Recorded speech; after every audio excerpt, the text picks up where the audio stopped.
Hello students, आप सभी का एक बार फिर स्वागत है। आज देखिए मैं आपको बताऊंगा चैप्टर 1 की जो विविध प्रश्नावली है उसका पार्ट 3 वीडियो। पार्ट 2 वीडियो में देखिए मैंने आपको शायद क्वेश्चन 10 क्वेश्चंस आपको बताए हैं। अब जो 11 क्वेश्चन है, चलिए उससे स्टार्ट करते हैं इस वीडियो को। 11 क्वेश्चन में देखिए एक बात लिखी हुई है, दो समुच्चय आपको दिए हुए हैं।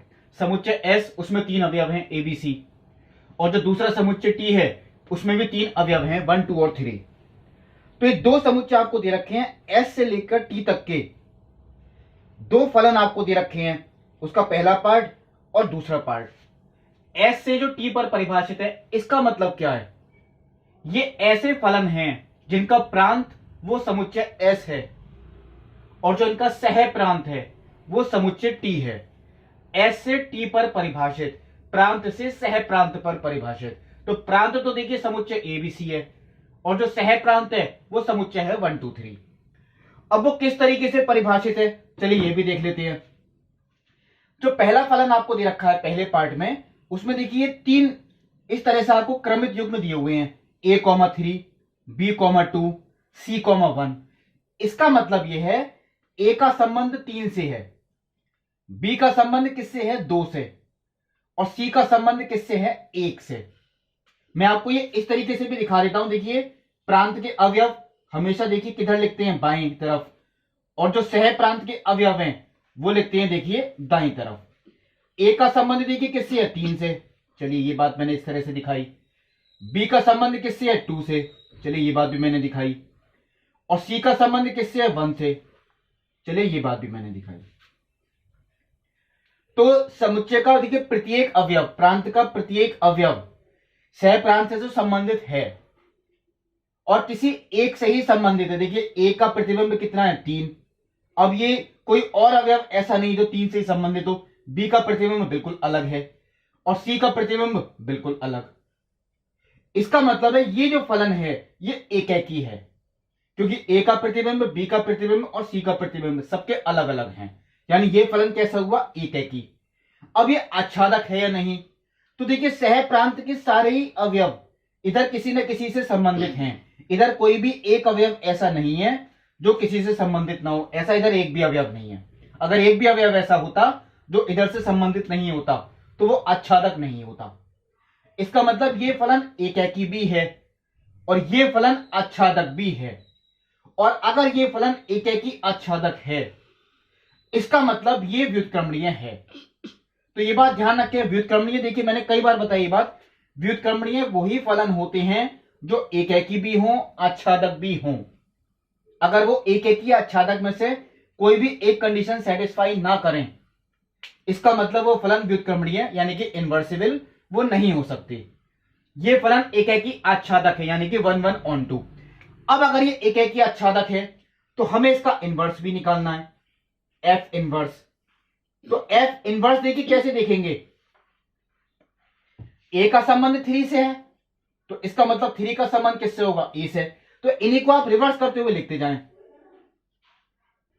यानी कि 3 ए, 2 बी और 1 सी। ये हुआ देखिए इसका इनवर्स। यानी अब देखिए जो इनवर्स फलन है उसका प्रांत हो गया देखिए ये, और सह प्रांत हो गया ये। आपको केवल इनको रिवर्स करते हुए लिखना है, बाकी कुछ नहीं करना था। पहला पार्ट देखिए कंप्लीट। अब आता है देखिए दूसरा पार्ट। दूसरे पार्ट में देखिए जो फलन एफ आपको दे रखा है a,2, b,1, c,1। चलिए मैं आपको फिर इसी तरीके से लिखते हुए बताता हूं। प्रांत में देखिए 3 अवयव और सह प्रांत में भी 3 अवयव। ए का संबंध 2 से, बी का संबंध किससे 1 से, और सी का संबंध भी किससे 1 से।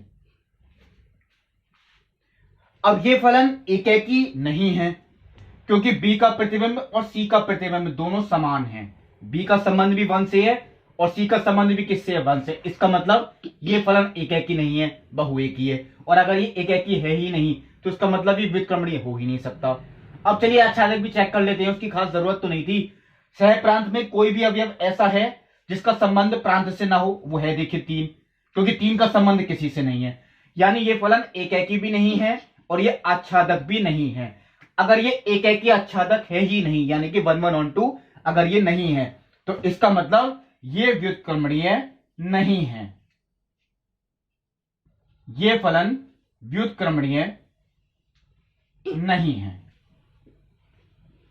ध्यान रखें, इसलिए दोबारा देख लें एक बार, यही चीज मैं आपको दोबारा रिवाइज कराता हूं।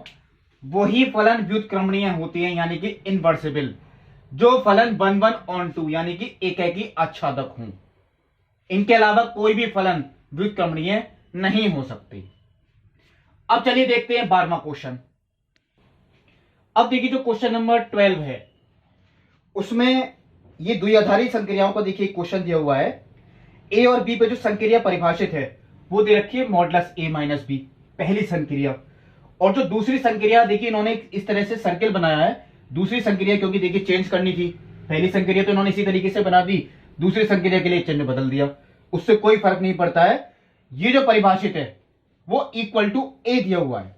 इसका मतलब देखिए पहले मैं एक बार बता देता हूं, यानी ए और बी पे जब हम संक्रिया परिभाषित करेंगे तो जो इनका आंसर निकलेगा वो इनके अंतर का भी मॉडुलस यानी कि मापांक, ए माइनस बी का मॉडुलस, यानी हमेशा पॉजिटिव उत्तर आएगा। और इन पर जब हम संक्रिया परिभाषित करेंगे तो हमेशा जो बायां अवयव होगा वो उत्तर आपका आना है। अगर बाईं तरफ ए है तो ए उत्तर आएगा, और बाईं तरफ अगर बी है तो बी उत्तर आएगा। अब ये संक्रिया देखिए पहले हमें चेक करनी है या सिद्ध करना है। मैं तो चलिए आपको बता ही देता हूं, बुक में वैसे लिखा है क्रम विनिमय है या नहीं, साहचर्य है या नहीं। चलिए पहले क्रम विनिमयता ही देखते हैं इस संक्रिया के लिए। देखिए क्रम विनिमयता के लिए आप पहले ही चाहे लिख लिया करें ये बात, ए संक्रिया बी और ये बी संक्रिया ए, अगर ये दोनों इक्वल हैं सभी अवयवों के लिए तो ये क्रम विनिमय होगा। चलिए देखते हैं, इसका मान तो आपको देखिए दिया हुआ ही है, modulus of a minus b. तो इसका मतलब अगर हम बी संक्रिया ए इसका मान निकालें तो मॉडुलस ऑफ बी माइनस ए। अब देखिए हम चाहे ए माइनस बी का मॉडुलस निकालें चाहे बी माइनस ए का मॉडुलस निकालें, होगा तो वो बराबर ही, क्योंकि पॉजिटिव उत्तर आएगा। आप चाहे एग्जाम्पल भी ले सकते हैं, हम ए में से बी घटाएं बी में से ए घटाएं, हो सकता है एक बार पॉजिटिव आए और एक बार नेगेटिव आंसर आएगा, लेकिन जब हम दोनों का मॉडुलस लेंगे तो वो इक्वल ही होगा। यानी कि ये दोनों आपस में कैसे हैं, इक्वल। इसका मतलब इनका मान इक्वल है। ये बात देखिए मैं यहां लिख देता हूं,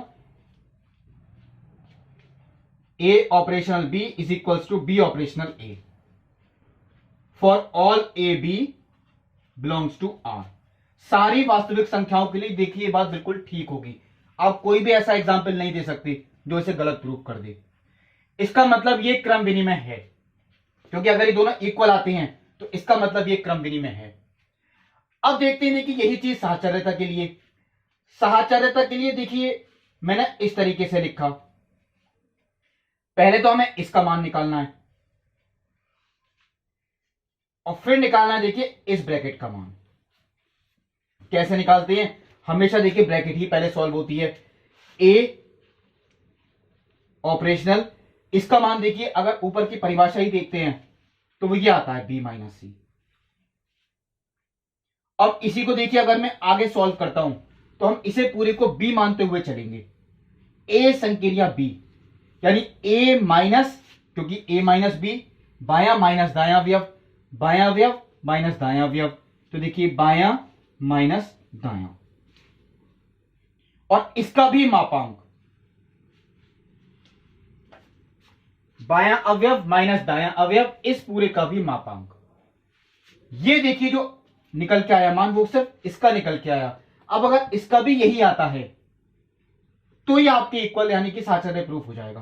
कैसे, चलिए पहले हम इसे सॉल्व करेंगे।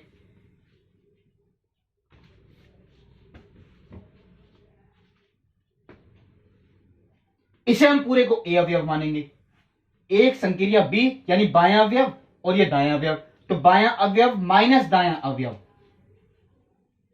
बायां अवयव माइनस दायां अवयव, पूरे का भी मापांक। अब देखिए ये चीज तो इक्वल नहीं है, यहां देखिए अंतर है। इनको अगर आप सॉल्व करेंगे तो ये आंसर अलग ही आएगा। आप लोग चाहें तो एग्जाम्पल भी ले सकते हैं, आप लोग एग्जाम्पल से भी प्रूव कर सकते हैं। शायद एबीसी को अगर मैं 1 2 3 भी लेके देखता हूं, 1 2 3, तो 1 माइनस 2 माइनस 3, 2 माइनस 3 का मतलब माइनस के 1, सॉल्व करके प्लस 1 और 1 माइनस 1 ये 0 आ रहा है। और अगर मैं यहां रखता हूं 1 2 3, तो 1 माइनस 2 माइनस के 1, 1 माइनस 3, ये प्लस के 2 आ रहा है, यानी ये तो 0 आ रहा है और ये क्या आ रहा है प्लस के 2, इक्वल है ही नहीं। आप लोग एग्जाम्पल दे सकते हैं, इसका मतलब ये साहचर्य नहीं है। आप लोग चाहे तो एग्जाम्पल 1 2 3 ले सकते हैं और भी ले सकते हैं, जो भी आपके दिमाग में आए। अब देखिए ये बात तो प्रूफ हो गई कि क्रम विनिमय तो है, यानी कि क्रम विनिमयता का तो पालन करता है, लेकिन ये साहचर्यता का पालन नहीं करता। ये बात देखिए मैंने आगे लिख दी है, for all A b c belongs to R. चलिए ये बात मैंने एक पार्ट इधर का पूरा किया, इधर का और देखते हैं पहले। ये तो खैर चलिए सिंपल ही लगता है, शायद आप लोग खुद भी कर लें। चलिए फिर भी मैं एक बात बता देता हूं, अगर इन दोनों का मान बराबर है तो ये क्रम विनिमय है। सॉल्व करेंगे तो देखिए सॉल्व करना तो बहुत सिंपल है, आपको केवल बाएं अवयव ही लिखना है, क्योंकि इन्हें सॉल्व करने का जो आंसर है वो आपको सिर्फ बाएं अवयव देखना है। तो इधर बाएं अवयव बी है, अब ये तो इक्वल नहीं है क्योंकि ए और बी अलग अलग अवयव हैं। इसका मतलब है ये क्रम विनिमयता का पालन नहीं करता, क्योंकि ये आपस में इक्वल है ही नहीं। अब आता है देखिए साहचर्यता की बात। साहचर्यता हमें इसी तरीके से देखनी है जैसे अभी मैंने आपको थोड़ी देर पहले ही बात बताई। अगर इन दोनों के मान इक्वल आ गए तो वो साहचर्य नियम का पालन करेंगे। चलिए देखते हैं कैसे। पहले हम इस ब्रैकेट को सॉल्व करेंगे। इस ब्रैकेट को सॉल्व करते हैं तो इनका बाया अवयव क्या है, बी। ये देखिए अब इन दोनों में बाया अवयव क्या है, ए। वो देखिए मैंने ये लिख दिया। और यहां अगर देखते हैं पहले इन दोनों का बाया अवयव वो ए है, और अब इन दोनों को सॉल्व करते हैं तो बाया अवयव क्या है, ए। ये साहचर्य का देखिए पालन करता है, यानी क्योंकि इन दोनों के मान आपस में कैसे हैं, इक्वल। यही शायद देखिए बुक में लिखा भी है, क्योंकि आपको जो प्रूव करना था वो आपकी क्लियर लिखी थी ये बात। ये क्रम विनिमय नियम का पालन करता है, साहचर्य का पालन नहीं करता। ये क्रम विनिमय का पालन नहीं करता लेकिन साहचर्य नियम का पालन करता है। चलिए ये बात तो आपकी प्रूफ होती है, लेकिन अब इसमें देखिए एक चीज और दी हुई है, हमें ये चीज भी देखिए प्रूफ करके दिखानी है। अब की बार इन्होंने दोनों ही संक्रियाएं ले ली हैं, यानी कि ए संक्रिया बी ओ सी,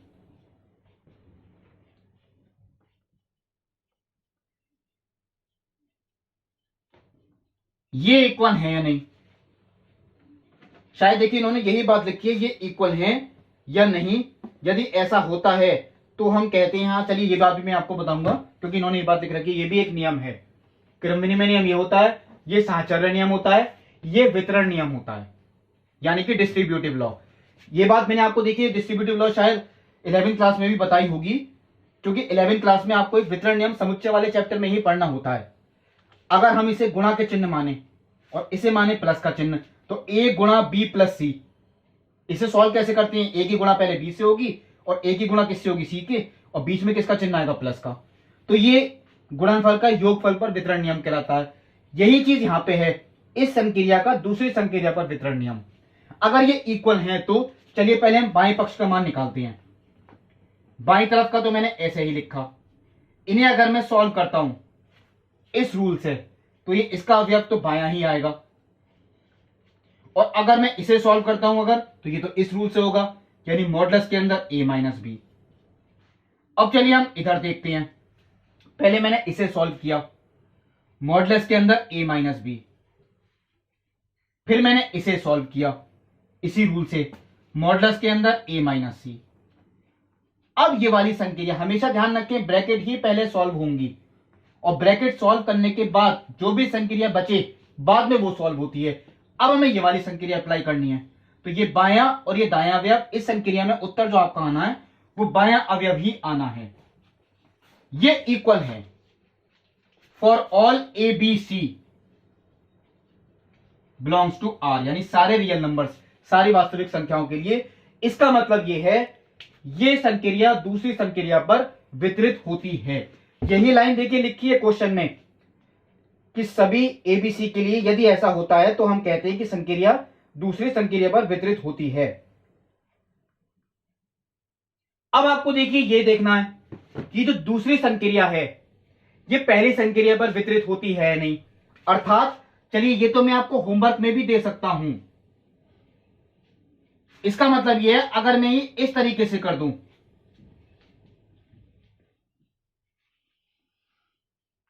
और ये हम इसका मान निकालें।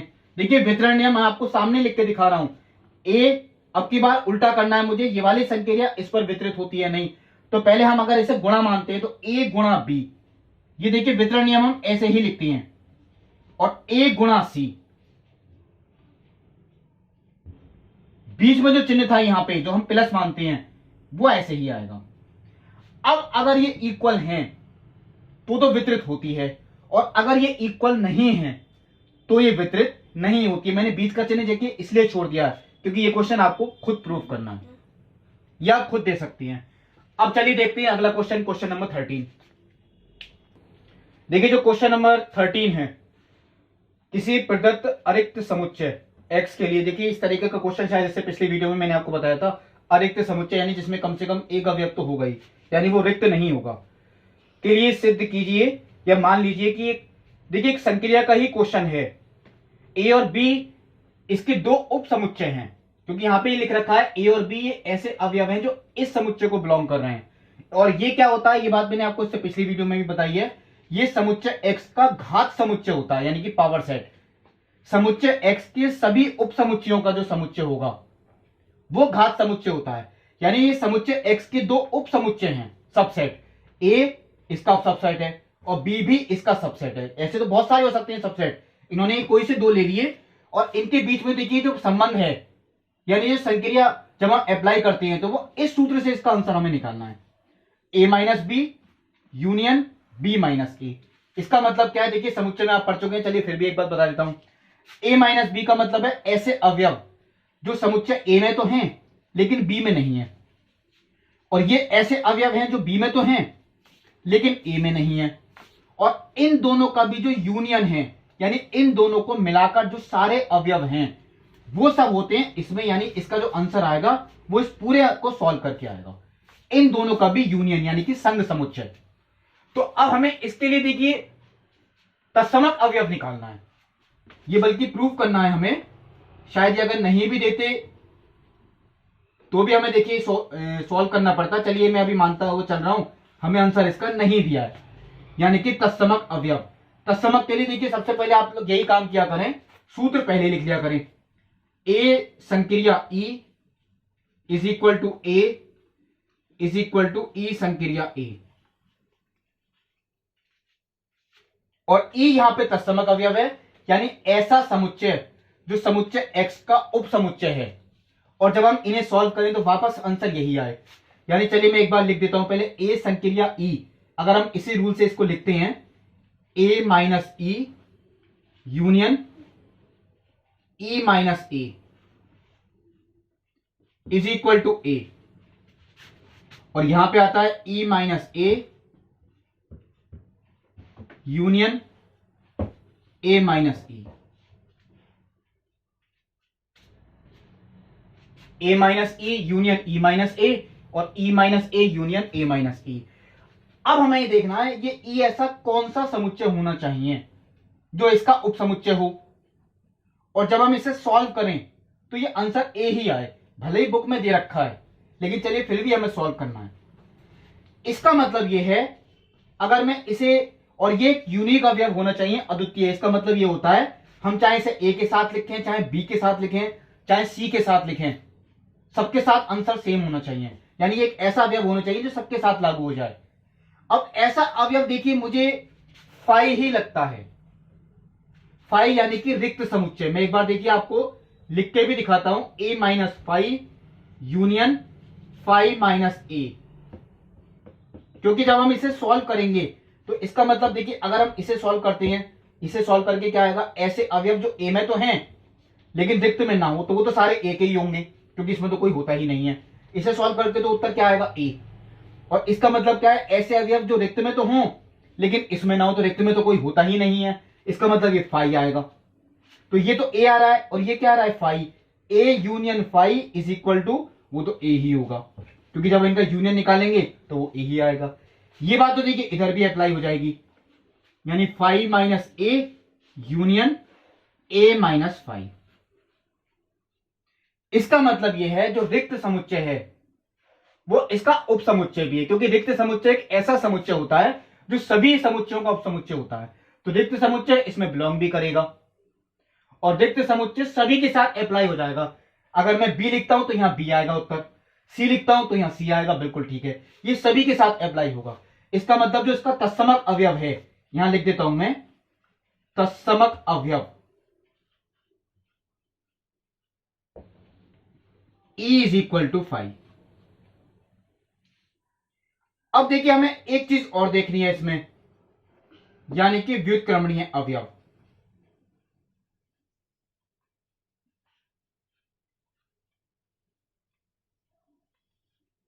ये कैसे सॉल्व करें? भले ही इन्होंने देखिए उत्तर प्रूव करने का दे भी रखा है कि व्युत्क्रमणीय अवयव किस तरीके का होता है या उसका व्युत्क्रमणीय अवयव क्या है। देखिए इन्होंने दे रखा है कि A inverse is equal to A, समस्त अवयव व्युत्क्रमणीय है इस प्रकार की ए का इनवर्स खुद ए ही है, यानी कोई भी अवयव वो अपने आप का ही इनवर्स है। सबसे पहले व्युत्क्रमणीयता का सूत्र भी आप लोग पहले लिखा करें, A संक्रिया B is equal to तत्समक अवयव इज इक्वल टू बी संक्रिया ए, यानी कि बी ऑपरेटेड ए। अब देखिए आगे अगर हम सॉल्व करते हैं, ए माइनस बी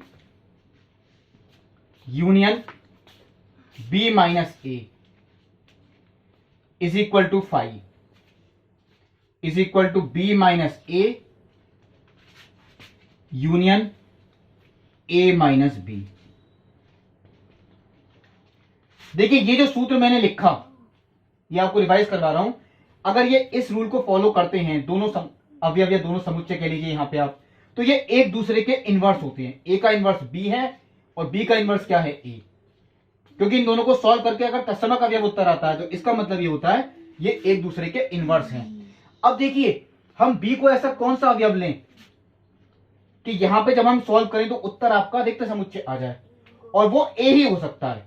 यानी बी को अगर मैं ए ही ले लूं, यानी A minus A union A minus A, तो वो देख चेक करते हैं, चलिए 5 आता है या नहीं। ए माइनस ए का मतलब ऐसे अवयव जो ए में हो लेकिन ए में ना हो, तो वो तो 5 ही होगा। और ये भी देखिए वही चीज जो ए में हो अवयव लेकिन ए में ना हो, वो भी 5, और 5 यूनियन 5 वो 5 ही आएगा। इसका मतलब ये हुआ यहां जो b का मान है वो किसके इक्वल है, a के।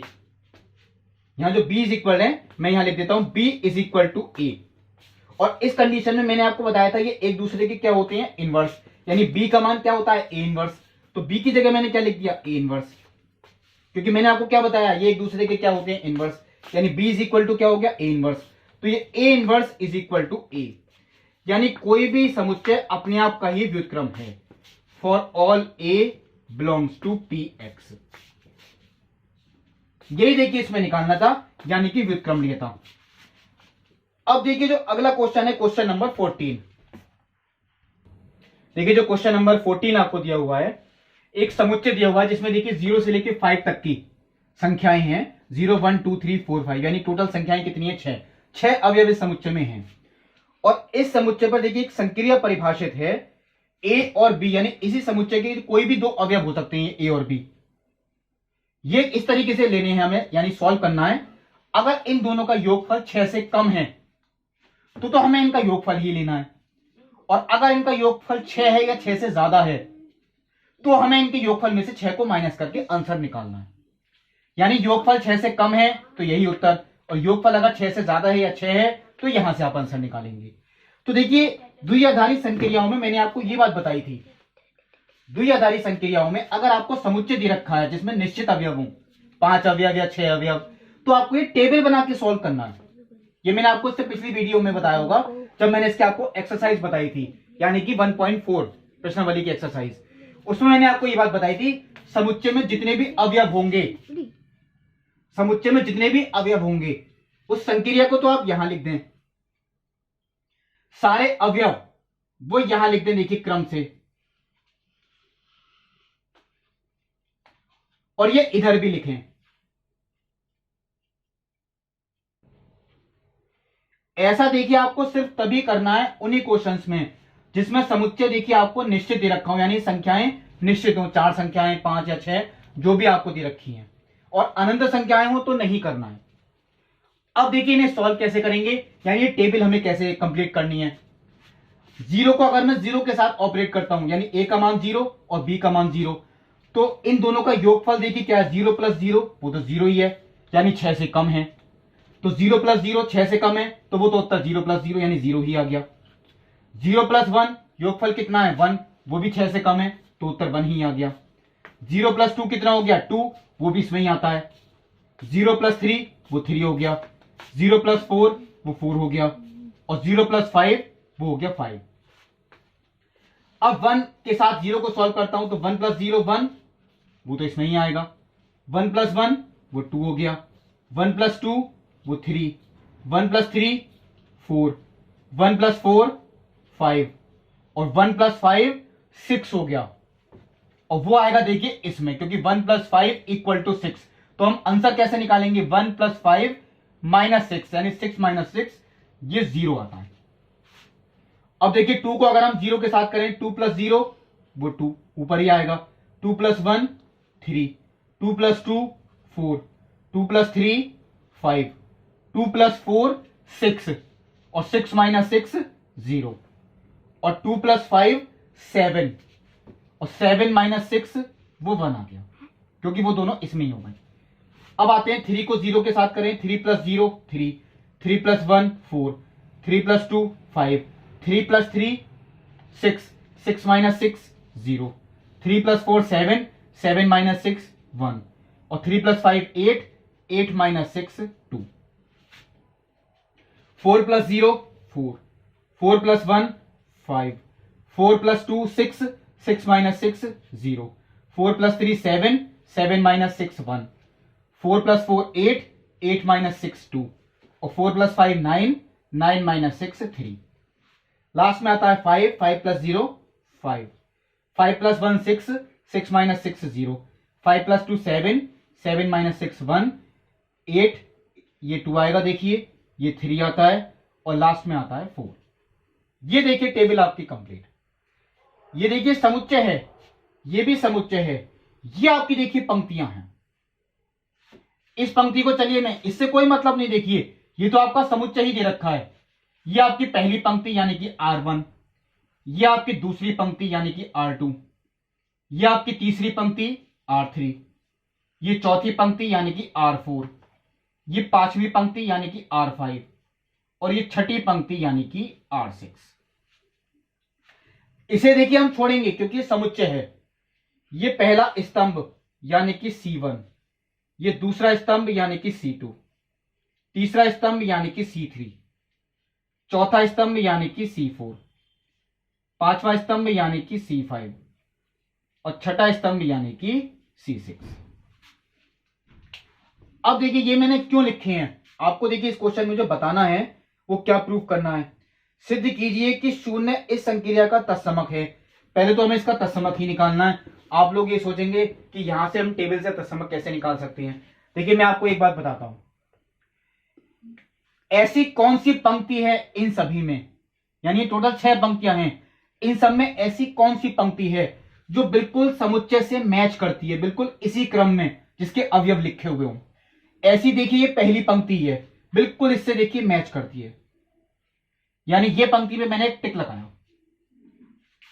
ऐसा कौन सा स्तंभ है इन सभी में, देखिए 6 स्तंभ में टोटल, ये इन सभी में ऐसा कौन सा स्तंभ है जो बिल्कुल समुच्चय से मैच करता है, यानी कि उसके आइडेंटिकल है, और वो देखिए यही है। इस पे भी मैंने टिक लगाया। तो ये जो समुच्चय के आइडेंटिकल जो पंक्तियां और स्तंभ हैं, यानी R1 और C1, ये हमने निकाल ली। ये एक दूसरे को देखिए प्रतिच्छेद भी कर रही हैं। R1 और ये C1 वो देखिए यहां प्रतिच्छेद करती हैं, क्योंकि ये पंक्ति और ये स्तंभ ये यहां पर प्रतिच्छेद करते हैं। तो ये जहां पर प्रतिच्छेद करते हैं वो अवयव तत्समक अवयव होता है। आप लोग देख सकते हैं R1 और C1 दोनों एक दूसरे को यहां पर प्रतिच्छेद करती हैं।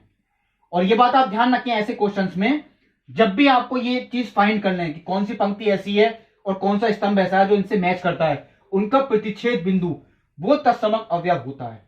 यानी कि जो इस संक्रिया का तत्समक अवयव है वो शून्य है, E = 0। और यही देखिए हमें सिद्ध करके दिखाना था कि तत्समक अवयव शून्य है। चलिए अब एक बार और देखते हैं इसमें, और समुच्चय का प्रत्येक अवयव जीरो को छोड़कर, क्योंकि इन्होंने लिख रखा है A is not equal to zero, व्युत्क्रमणीय है, यानी जीरो को छोड़कर प्रत्येक अवयव व्युत्क्रमणीय है। चलिए देखते हैं। देखिए व्युत्क्रमणीय का था, तो मैं आपको सूत्र जो लिखाया था वो मैं आपको देखिए एक बार यहां लिखता हूं। व्युत्क्रमणीयता का सूत्र देखिए वो ये होता है,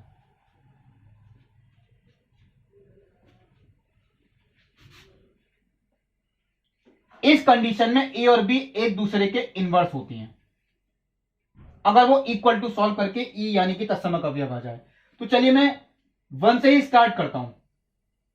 वन को मैं किसके साथ ऑपरेट करूं इन सब में से, क्योंकि चलिए मैंने वन को ले लिया, ए का मान 1 है, तो वन को इन सब में मैं किसके साथ सॉल्व करूं कि उत्तर मेरा 0 आ रहा हो। 0 देखिए यहां आ रहा है, मैंने 1 को 5 के साथ सॉल्व किया तो उत्तर कितना आ रहा है 0। मैं यहां पे लिख देता हूं, देखिए 1 इज इक्वल 0। और चाहे हम 5 को 1 के साथ सॉल्व कर लें, आप क्या कर सकते हैं, 5 को मैं 1 के साथ सॉल्व करूं तो उत्तर कितना आ रहा है 0। मैं यहां भी लिख सकता हूं कि क्यों देखा मैंने कि 0 ही उत्तर आए, क्योंकि 0 हमारा तत्समक अवयव है, यानी मैंने 1 को 5 के साथ सॉल्व किया तो उत्तर तत्समक अवयव आया, तो 1 का इनवर्स तो 5 हो गया और 5 का इनवर्स क्या हो गया 1। अब चलिए 2 के साथ देखते हैं, हम 2 को किसके साथ सॉल्व करें कि उत्तर 0 आ रहा हो। वो देखिए 2 को अगर हम 4 के साथ करें उत्तर हमारा देखिए 0 आ रहा है। इसका मतलब 2 को 4 के साथ सॉल्व करने पर उत्तर 0 आता है। यही बात देखिए 4 को 2 के साथ भी सॉल्व करने पर ही होगी। 4 को अगर हम 2 के साथ सॉल्व करें तो 0 आएगा। अब आता है 2 का 4 के साथ आ गया। चलिए अब 3 की बात आती है, हम 3 को किसके साथ सॉल्व करें कि उत्तर हमारा, तो 3 को 3 के साथ ही सॉल्व करने पर इक्वल टू 0, यानी 3 का इनवर्स 3 ही है, वो दोबारा लिखने की कोई जरूरत ही नहीं है। तो जो 1 का इनवर्स है मैं यहां पे आपके सामने देखिए लिखता हूं, 1 का इनवर्स वो तो इक्वल टू 5, 2 का इनवर्स वो इक्वल टू 4, 3 का इनवर्स वो इज इक्वल टू 3, 4 का इनवर्स वो हो गया देखिए 2, और जो 5 का इनवर्स है वो इज इक्वल टू हो गया 1। लेकिन 0 का इनवर्स है ही नहीं। क्यों नहीं है, क्योंकि अब देखिए एक बात, a is not equal to 0, देखिए 0 का इनवर्स भी है इसमें, देखिए क्योंकि 0 को अगर हम 0 के साथ ही सॉल्व करें तो उत्तर आपका कितना आएगा 0। देखिए 0 का इनवर्स है।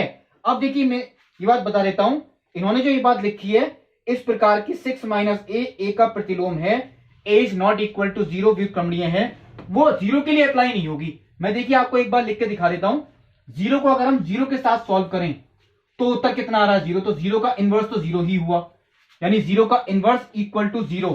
ये बात देखिए मैं यहां लिख देता हूं, 0 का इनवर्स इक्वल टू 0। अब मैं बताता हूं देखिए इन्होंने ऐसा क्यों लिखा, कि वो रूल को फॉलो नहीं कर रहा। कौन सा रूल है ऐसा, देखिए 1 का इनवर्स कितना है 5, और इस 5 को मैं 6 माइनस 1 भी लिख सकता हूं।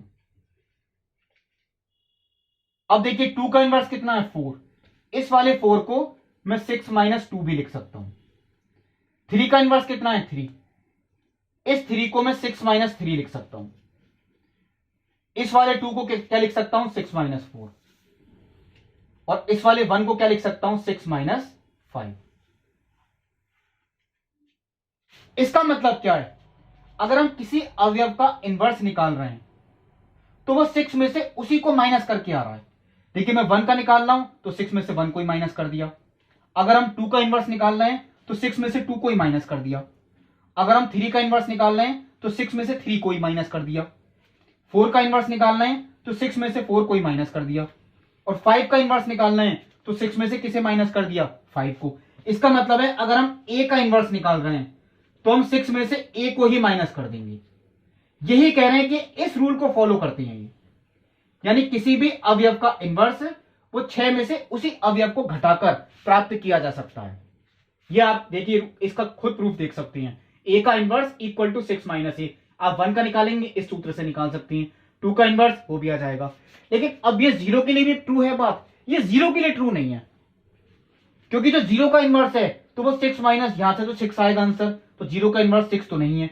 0 का इनवर्स कितना है 0, तो ये इस रूल को फॉलो नहीं करता। इनवर्स तो देखिए पॉसिबल है जीरो का, लेकिन ये जीरो का इनवर्स इस रूल को फॉलो नहीं करता, केवल इतना डिफरेंस है। इसलिए इन्होंने ये बात लिख दी थी, ये जो रूल फॉलो करता है A is not equal to zero, zero को छोड़कर बाकी सभी संख्याओं के लिए ये रूल अप्लाई होगा, जीरो के लिए अप्लाई नहीं होगा। तो चलिए इस वीडियो में मैंने आपको देखिए कितने क्वेश्चंस बताए, 14 क्वेश्चंस। इसकी जो बाकी की 5 क्वेश्चंस देखिए आपको बचे, वो मैं आपको अगली वीडियो में बताऊंगा। तब तक के लिए नमस्कार।